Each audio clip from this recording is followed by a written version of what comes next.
Hey everyone, I hope you had a great spring break. I'm going to go through this week's assignment. I have linked this PowerPoint as well so that you can look through it in more detail after. Okay, so you're going to be drawing a view from your window. This is your quarantine view.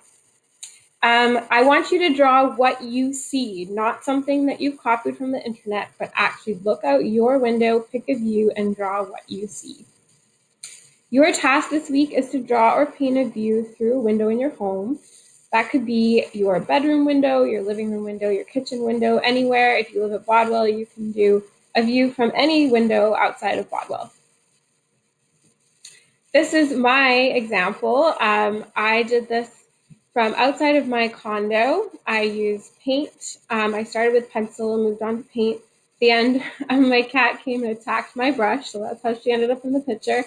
But yeah, I really enjoyed it. I thought it was successful in the end. And I was thinking once I did it that this will be a good exercise for you to do as well.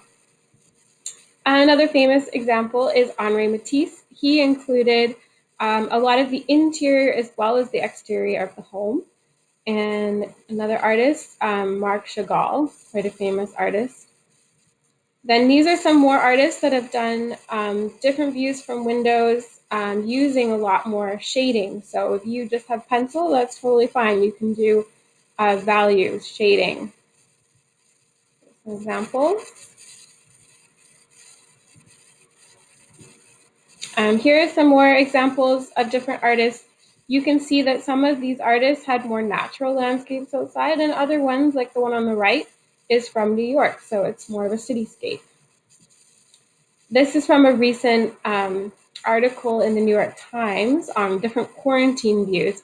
You can see how some artists have decided to include more of the home, and other artists have chosen to focus more on the outside and the different use of materials. Some artists have used just pen.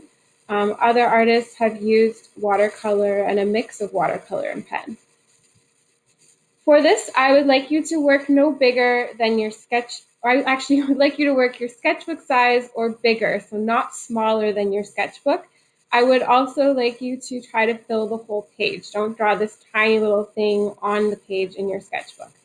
I want you to also write at the bottom or on the next page over that this is a view from where, like your dining room table, a view from, so I have in quotes, view from my something window, so my kitchen window, and the city that you currently reside in.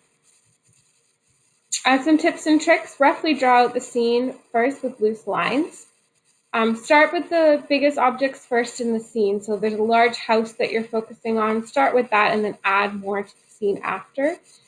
Create depth by overlapping what you see and using perspective, and save the details till last. So here are a few examples. So this artist started with the frame, the window frame.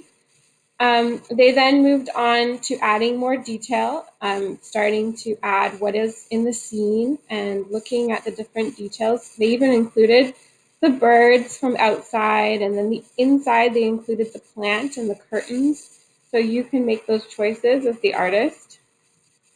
They then included more shading, different types of shading like hatching and cross hatching. So you can think about the different mark making techniques that we learned in class and use those. They then continue to work on the scene, and here is their end result. And then you are going to be handing this in to me within a week's time on Microsoft Teams. If you're having trouble with Microsoft Teams, then please just contact me and let me know. And if you want to send me the work another way because you're having trouble putting it up, please just let me know. I'm here to answer any questions that you might have. And I hope that you have a fantastic week. Thank you. Just have to close this down. Just a second, and I hope you have a great time. Bye. There we go.